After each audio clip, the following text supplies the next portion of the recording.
ماں مر رہی ہے تمہاری بچے، رحم کھاؤ، اس پہ بستر مرگ پہ ہے۔ ماں کی التجاؤں کا واسطہ ہے، جہاں نے ایک بار اسے چہرہ دکھا جو پھر چلے جانا۔ زہرا بیگم کی بیکتی ملامتی آواز نے اس کے ساکت دل میں ہلچل مچائی۔ 5 سال کا طویل عرصہ گزر گیا تھا کہ اس گھر والوں نے اس کی آواز کے علاوہ اس کی تصویر تک نہ دیکھی تھی، لیکن آج سنائی دینے والی، دل دہلانے دینے والے اس خبر نے اس کے پتھروں میں شگاف ڈالے، اور وہ وعدے کو جفا کرتا اسی ملک واپس جانے لگا جس کی نا واپسی کے لیے اس نے کسی سے وعدے کیے تھے۔ وہ نہیں جانتا تھا اس نے ٹھیک کیا یا غلط، لیکن اپنی ماں کی ایسی حالت کا سن کے وہ رہ نہ سکا، اور پاکستان پہنچ کر وہیں اسی مقام پہ اس سرزمین پہ قدم رکھتے اس بے حس کی یاد نے غلبہ اڑ دیا۔ اس کے رگ رگ میں اس کی خوشبو پھیلنے لگی۔ اس نے آج بھی اس کے سکارف نما رومال کو ہاتھ میں لپیٹا تھا جو 5 سال تک اپنی اصل رنگت کھو چکا تھا، لیکن یہ ان کے پیار اور جدائی کی نشانی تھی، اس لیے آج تک اس کے پاس تھی۔ اسے پاکستان آئے 4 دن ہوئے تھے جب اسے علیزے کے اغوا ہونے کی اطلاع ملی۔ یہ اغوا علیزے کے لیے رکھی گئی خفیہ سیکورٹی سروس کے ایک افسر کی غداری کی وجہ سے ہوا، لیکن اس کی وجہ سے وہ آپس میں پھر سے اس مقام پہ مل گئے جہاں پہ دونوں کی شروعات تھی، اور تب سے لگا کہ اس کے لیے اب اس کی زندگی اور عزت کا رسک لینا بہت مشکل ہے۔ تو اس نے ایک فیصلہ کیا، ان کی شادی کا فیصلہ، جس نے ان کی زندگی بدل دی، اور وہ ہزار رکاوٹوں کے بعد بھی ایک تھے۔ اس کی آنکھ ایک انجانے احساس سے کھلی۔ اس نے خمار اور لدہ آنکھیں کھولتے ماحول کا جائزہ لگایا تو اس کا دماغ اور دل بگ سے اڑا۔ اس کے دماغ میں یہ سین جاگنے لگا، فارم ہاؤس میں ان کی آمد، اس کا سٹریس میں آنا، زوریز کی آمد، اس کا بیڈ روم میں آنا اور جہاں کے سامنے وہ سب کہنا۔ اسے لگا وہ کبھی اس کی نظروں کا سامنا نہیں کر سکتی، لیکن تب اسے شاک لگا جب اس نے حواسوں میں آتے اپنے گرد ایک سخت حصار محسوس کیا۔ اس نے دیکھا تو اس کا ایک ہاتھ اس کی کمر کے گرد سختی سے حمال تھا، اور دوسرا ہاتھ اس کے بالوں کو گرد لپیٹے اس کے سر کے نیچے تھا۔ اس کی ایک ٹانگ اس کے اوپر پڑی تھی، گویا وہ مکمل اس کے حصار میں مکی تھی۔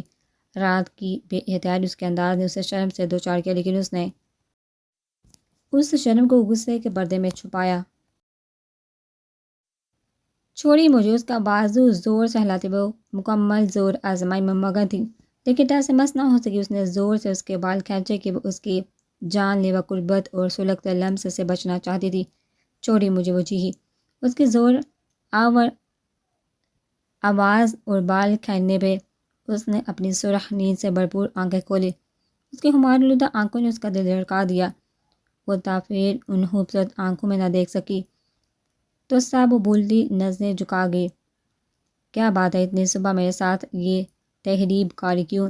اس نے ہاتھ سے سنجیدہ لہجے میں استفسار کیا۔ اس کی بات سن کے بھی اسے بھی یاد آ گیا کہ وہ کافی غصے میں تھی۔ پھر سے مزاحمت کی کوشش کی۔ چھوڑیے مجھے، اس نے سر سے پاؤں تک زور لگایا، لیکن بے سود۔ چھوڑیے نہ، وہ چیخی۔ صبح صبح ایسے جھگڑا ہے جیسے اندر لے جا کے کھانا۔ اس نے منہ میں بڑبڑاتے کہا تو اس نے بھویں اچکا کے اسے دیکھا۔ اندر لے جا کے کھانا ضروری نہیں، یہ کام میں ابھی بھی کر سکتا۔ بھرپور سنجیدگی سے کہتا وہ ہلکا سا اس کی شارک پہ جھکا تو اس کے بدن میں سرد لہر سی دوڑ گئی، چہرہ سرخ قنداری ہو گیا۔ چھوڑے پلیز، وہ بوکھلاتی پڑے ہٹتی بولی۔ بولنا مشکل ہو رہا تھا۔ وہ اسی طرح ایک ہاتھ سر کے نیچے رکھے دوسرا اس کے گرد رکھ کے اس کے مزاحمت دیکھ رہا تھا۔ اب جانتی ہیں میرے نام اور میرے وجود کی گرفت سے نکلنا آپ کے لیے ناممکن ہے، تو اپنی یہ کوشش ترکا دے۔ اسے محسوس انداز میں باور کرواتے اس کے بالوں کو ہلکا سا لبوں سے چھوتے وہ اس سے گھورتا اٹھ کھڑا ہوا، جبکہ اس کے جملے کی معنی ہیزی اور حرکت سے ساکت چت پڑی تھی۔ وہ جانتی تھی کہ یہ اس نے کیوں کہا تھا۔ آپ ادھر کیا کر رہی ہیں مہرو بی بی؟ فجر کی نماز پڑھ کے دل کی بے چینی کی وجہ سے وہ ملکجی سے اندھیرے میں ہی کمرے سے باہر نکل پڑا۔ لان کے سنسان گوشے میں اتنی ٹھنڈ میں جب وہ باہر نکلا تو ایک پل کو کپ کپا اٹھا، لیکن پھر اسے سکون آنے لگا۔ وہ ہلکا ہلکا ٹہلنے لگا جب اس کی نگاہیں بائیں جانب کرسی پہ بیٹھی مہرو ماں پہ پڑی۔ سفید شال میں سفید ملائم چہرے کی ویرانی لیب مجسمہ محسوس ہو رہی تھی۔ تبھی وہ خود کو اس کے پاس جانے اور سوال کرنے سے نہ روک سکا۔ اس کی آواز میں وہ بلا کا چونکی۔ اس نے چونکتے اس کے چہرے کو دیکھا۔ کیوں بیٹھنے پہ پابندی ہے؟ اس نے اتنی تلخی سے کہا کہ وہ چپ سا رہ گیا۔ مہر ماں بی بی، آپ اندر چلیے، باہر بہت ٹھنڈ ہے، اس نے کہنا چاہا لیکن ٹوک دیا گیا۔ کچھ نہیں کہتی، مجھے یہ ٹھنڈ بہت سخت جان ہوں میں، رخ موڑتے جواب دیا تو اس کے لہجے کا زخمی پن اسے توڑ گیا۔ محروبی اس نے بولنا چاہا جب وہ چلا اٹھی، کیوں ہو رہی ہے اب تمہیں میری فکر؟ مار تو دیا ہے تم نے مجھے، اب یہ جو تمہارے سامنے کھڑی ہے یہ محرمہ شاہ نہیں ہے بلکہ اس کا لاشا ہے، کیونکہ جان تم نکال چکے ہو۔ اس کے گریبان کو جو گرتی وہ چلاتی اسے ساکت ہونے پر مجبور کر دی۔ کرگی اب اس لاشے کی شادی کے نام پہ ہوئی بربادی میں شامل ہو کے اس لاشے کے تابوت پہ آخری کیل ٹھونک دینا تم، اس نے روتے روتے اس کے سینے میں سٹ کر لیکن اتنی ہی تیزی سے سر اٹھاتے اس کی آنکھوں میں اپنی سرد زخمی آنکھیں جمائی، میں اپنے یہ درد، اس ظلم میں تمہیں کبھی معاف نہیں کروں گی دبیر خان، کبھی نہیں۔ اس کے گریبان کو جھٹکے سے چوٹی وہ اندر کو بھاگے جبکہ وہ اسی جگہ ساکت نظر جمائے کھڑا تھا جہاں کچھ پل پہلے وہ تھی۔ بھابھی بہت دھیان سے کھیلنا ہے، لالے سے بالکل نہیں گھبرانا پلیز۔ مہرو اور زین مسلسل اسے تسلیاں دے رہی تھی، ان کا آپس میں میل تھا، لڑکے کے ایک طرف اور لڑکیاں ایک طرف۔ علیزے اور جہان کو کپتان بنایا۔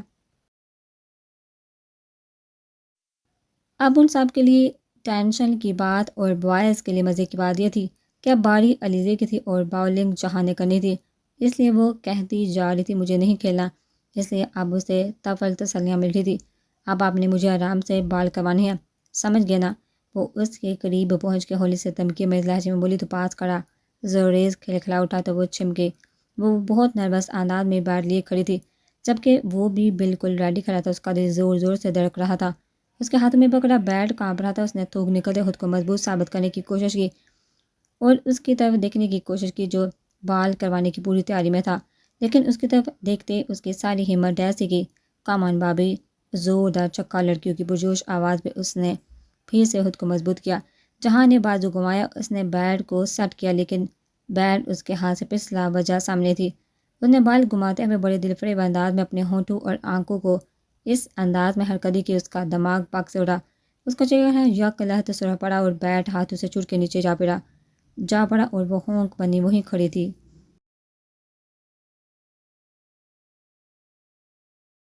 بھابھی یہ کیا کر دیا؟ ان کی چیخ پہ وہ ہوش میں آئی تو وہ دیکھا وہ چمکتی اور لبکتی آنکھوں سے لڑکوں کے جرمٹ میں کھڑے سے فوکس کیا تھا۔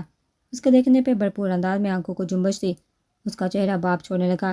بس جی یہ کھیل شیل اب لڑکیوں کا کام نہیں، اب بس چولہا چکی کرو۔ ماویہ کی بات نے اسے آگ لگا دی اور پھر اسے پرانی علیزے بننے میں دیر نہیں لگی، وہ پنجے گاڑی اس کے پیچھے لگی۔ ہم کھیل سکتے ہیں، یہ انہوں نے چیٹنگ کی ہے، اس نے لال ببوکا ہوتے اس کی طرف اشارہ کیا ہے۔ کیسی چیٹنگ؟ اتنی سلو بال تو کروائی۔ اب کے تلال بولا انہوں نے مجھے وہ ٹوٹے لفظوں میں بولتی اٹکی کیا میں نے بتائیے، اس نے اپنے محسوس انداز میں پوچھا تھا۔ اس کا چہرہ سرخ پینٹ کی مانند ہوا۔ ہاں بھابھی کیا ہوا؟ اب یہ وہ سب بھی پوچھنے لگے۔ یہ اس نے بولنا چاہا لیکن فطری جھجک اس کی پرتپش نظروں نے زبان کو تالا سا لگا دیا۔ آپ بہت برے ہیں، آپ سے کبھی بات نہیں کرنی، اس نے نہایت غصے سے اسے دیکھتے کہا تو وہ حیران ہوا جبکہ سب کے چہرے پہ دبی سی مسکراہٹ پھیل گئی جس سے وہ چھپانے کی کوشش کرنے لگی۔ اور خبردار جو مجھ سے بات کرنے کی کوشش کی یا پھر وہ رکی اور تپے ہوئے لہجے اور چہرے سے بولی، رات کو میرے پاس کمرے میں بھی آئے۔ اس نے غصے سے بات ختم کر دے انگلی نیچے کی اور پیر پٹکتی اندر کو لپکی تو سب سے کہہ کے ضبط کرنے مشکل ہوئے جبکہ وہ وہیں کھڑا اس کی دھمکی سمجھنے کی کوشش میں تھا۔ او مائی گاڈ! اس کے اندرونی دروازے میں غائب ہوتے ہی پورا لان جناتی کہکو سے گونج اٹھا۔ اس نے انہیں انتہائی خوفناک سنجیدگی سے گھورا تو کچھ کے کہہ کے ضبط ہوئے لیکن دبی سی مسکراہٹ ابھی بھی ہونٹوں میں مکی تھی۔ او گاڈ! یہ مطلب ہمارے گھر میں بھی ایک لیڈی ڈان آ چکی ہے جو کہ جہان حیدر شاہ کو تڑیاں لگاتی ہے۔ اس کو کہہ کے دورے پڑ رہے تھے۔ بکواس نہ کیا کرو، وہ اب ان کی شرارتی نگاہوں سے خجل ہونے لگا۔ سوچے ممٹانے کو بولا، رات کو میرے کمرے میں آ جانا۔ وہ جو رخ موڑے کال سننے والا تھا، اس کی شرارتی بخار پہ اس کے چہرے پہ ہلکی سی مسکراہٹ پھیل گئی جس سے اس نے فوراً چھپایا۔ چیٹنگ کر رہی ہیں آپ؟ اس کے شکوے پہ اس کا کھلکھلاتا چہرہ پھوٹا تو وہ مبہوت رہ گیا۔ دوستی میں تو سب چلتا ہے نا، وہ بچکاتے ہوئے بولی، یہ دوستی کا بدلہ لے رہی ہیں؟ اس نے آنکھیں نکالتے پوچھا۔ بالکل، اس نے کہا۔ وہ پہلے سے بہت بہتر ہو چکی تھی لیکن اب بھی جہان اور آریان کے علاوہ کسی کو پہچاننے سے قاصر تھی۔ وجہ ہیوی ڈوز میں چھوٹی عمر سے ہی دی جانے والی ڈرگ تھی، لیکن اب وہ فریکلی اس سے بات کر لیتی تھی، وہ پر اعتماد تھی، اس کے ساتھ چلی پھر اسی دوستی کا مجھے بھی فائدہ پہنچائیے۔ ہاں ذرا، اس نے آہستہ سے بات شروع کرتے بیڈو کے چھتے میں ہاتھ ڈالنے کی کوشش کی۔ کیسا فائدہ؟ وہ مگن سے کارڈ اکٹھے کرتی بولی۔ میرے ساتھ میرے گھر چلیے نا۔ اس کی بات پہ اس کے تاثرات بدلے، اس نے چٹکے سے سر ہلایا۔ اٹھائے، ماما آپ سے مل کر خوش ہوں گی۔ میں نے بتایا میری بہت پیاری دوست ہے، بچے بھی ہیں، گھر میں تمہیں مزہ آئے گا۔ اس نے دانستہ اس کو اگنور کرتے بات ختم کی۔ مجھے کہیں نہیں جانا، آپ جاؤ۔ اس نے رخ موڑتے دو ٹوک انداز میں جواب دیا۔ آپ میری بات نہیں مانے گی؟ اپنی دوست کی بھی؟ اس کی مان سے بھرپور آواز نے اسے ششو پنج میں ڈال دیا۔ وہ اسے سمجھنا انکار کیسے کرے؟ چلیے نا پلیز، اگر تمہیں اچھا نہ لگا تو فوراً واپس آ جانا۔ اس نے حسب معمول آپ اور تم کے کمبینیشن سے بات مکمل کی۔ ویسے بھی ادھر وہ انکل بھی ہیں تو تم انجوائے کرو گے اب کہ اس نے جہان کا لالچ دیا۔ وہ ہینڈسم انکل؟ اس نے اشتیاق سے پوچھا تو وہ جل بن اٹھا۔ میرے علاوہ ساری دنیا ہینڈسم لگتی ہے، اس نے بڑبڑاتے کہا۔ کیا ہوا؟ اس نے حیرانی سے پوچھا۔ ہاں ادھر ہیں وہ ہینڈسم انکل، اس نے چباتے ہوئے ہینڈسم بولا، لیکن اگر کوئی بات ہوئی یا مجھے برا لگا آپ فوراً مجھے لے کے آؤ گے، اس نے کہا۔ Okay done. وہ جانتا تھا وہ کن باتوں سے خوفزدہ ہے، اس لیے اسے فوراً تسلی دی۔ اس کے دل سے گویا کوئی سل سی ہٹ گئی تھی، ایک میجر ایشو حل ہوا تھا۔ اسے گھر تک لے جانے کی پہلی سیڑھی آج طے ہو گئی تھی۔ آپ ریلیکس رہیں، آپ کی طرف ابھی لے کے آنا سیف نہیں ہے۔ اس نے رک کے دوسری طرف کی بات سنی۔ آپ کے ہاں زیادہ ٹینشن ہے، ان کا زیادہ فوکس وہی گھر ہے، اس لیے اسکندر ولا کی بجائے انہیں شاہ مینشن لے کے جائیں گے، اس کے بعد انشاءاللہ نیکسٹ سٹیپ لیں گے۔ اینڈ ڈونٹ وری، اس نے انہیں گویا تسلی دی، ساتھ ہونے کا احساس دلایا۔ جی ٹھیک ہے۔ وہ بھی اب کے پوچھے جانے والے سوالوں نے چہرے کو پرسکون کیا۔ اوکے، آپ کا میسج پہنچائے گا۔ اس نے بات کہتے الوداعی کلمات کہتے مبارکہ تو مہر و چائے لیے پہنچ گئی۔ اسے چائے سرو کرتے وہ بھی وہیں بیٹھ گئی کہ ٹیرس کا ماحول بہت پرسکون تھا، لیکن اس کے سکون میں ارتعاش۔ اس کے سوال نے کیا کسی کو پسند کرتی ہو مہرو؟ اس نے چسکیاں لیتے سامنے دیکھتے سوال کیا تو اسے گویا پھندا لگا۔ کیا مطلب؟ اس نے ہکلاتے پوچھا۔ ماتھے میں شبنم سے چمکنے لگی۔ ماما نے بتایا ارمغان لغاری کا رشتہ ہے، لیکن آپ انکاری ہے اس کے لیے؟ پوچھا۔ اس کا انداز ہنوز وہی تھا، لاپرواہ سا، در حقیقت بہت گہرا۔ میں خود بات کرنا نہیں چاہتا تھا کہ ٹاپک ایسا ہے، لیکن کر رہا۔ اگر وہ ویسا ہے جیسا تم اپنے لیے ڈیزرو کرتی ہو، یا تمہیں لگتا ہے کہ وہ تمہیں وہ سب دے سکتا ہے جو تم چاہتی ہو، تو وہ جو بھی ہے اس کا مجھے بتا سکتی ہو۔ مجھے نہیں بتا سکتی تو علیزے کو بتا دو ماما، آیت کسی کو بھی۔ اس نے آپ کے سمجھانے کے انداز میں بات تفصیلاً کی جو اس کا خاصا نہ تھا۔ اس کا دل چاہا وہ چلا کے کہے کہ مجھے آپ کا چہیتا پسند ہے، لیکن ہائی یہ دل کے کانچ، وہ جس پہ مرتی تھی وہ سیرے سے لاپرواہ تھا۔ وہ کیسے اس کے آسے پہ، اس کے ایمان پہ اس کا نام لیتی؟ شاید وہ لکھ دے تجھے میرے تیرے حق میں، تو کاتب تقدیر سے ذرا اصرار تو کر۔ اس کا دل کرلایا، اس سے شکوہ نہ ہوا۔ کیا مطلب؟ اس نے ہکلاتے پوچھا۔ ماتھے میں شبنم سے چمکنے لگی۔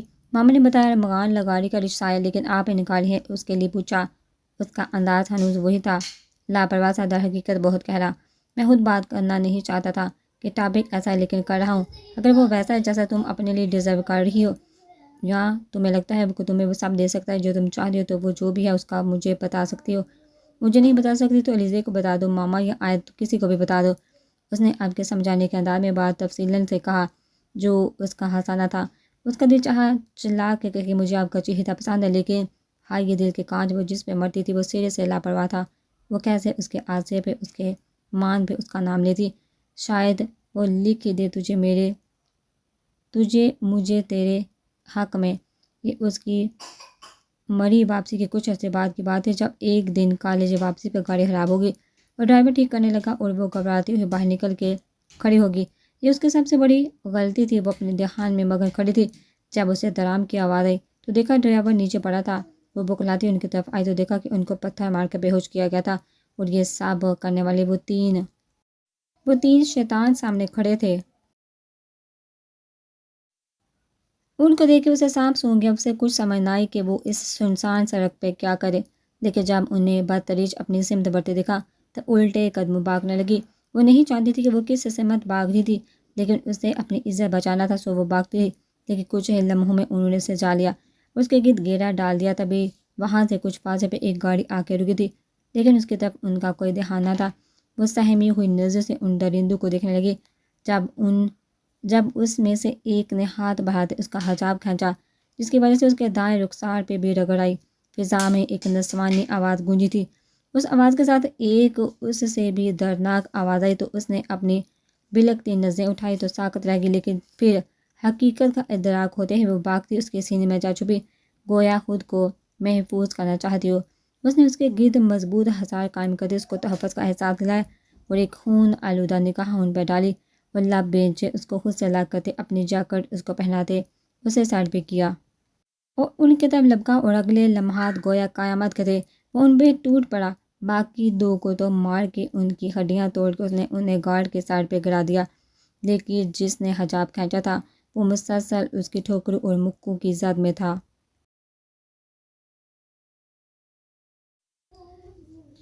اس کا ایسا جنون دیکھ کے اس کے پاؤں میں سکت نہ رہی۔ ہان ایک پل کو آگے بڑھا، لیکن اس کے ہاتھ کے اشارے پہ رک گیا۔ لیکن جب اس لڑکی کی حالت زیادہ خراب ہوئی تو وہ اس کی طرف مڑا۔ بابی میم پلیز سر کو روکیے، وہ مر جائے گا۔ اس کی التجا پہ وہ ہوش میں آئی اور کانپتے قدموں سے اس کی طرف بڑھی۔ رک جائیے شاہ، آپ کو میری قسم۔ اس نے اس کے بازو کو پکڑ کہا تو وہ ایک دم سے رکا اور ایک ٹھوکر مارتے اسے لیے شدید غصے میں گاڑی میں جا بیٹھا اور زور سے دروازہ دے مارا اور اپنی جگہ سے اچھل کے رہ گئی۔ آپ کو چھوا تھا اس نے اور آپ نے مجھے روک دیا۔ اس نے اسٹیئرنگ پر زور سے ہاتھ مارا اور وہ دب سے گئی۔ جو بھی آپ کو غلط نیت سے چھونے کی کوشش کرے گا اس کے ہاتھ کاٹ ڈالوں گا میں۔ اس کی گراہٹ پہ وہ منجمد ہوگی۔ جی میرا آج دروازہ کھلا ہی ہوگا، تو اگر کمرے میں منظوری نہ ہوئی تو آ جانا۔ اس کا ہاتھ ہینڈل پہ اس کی شریر آواز سن کے رکتا گیا۔ اس نے پلٹتے اس کو محسوس گولی سے نوازا تو وہ دانت نکالتا اپنے کمرے کی طرف بڑھا۔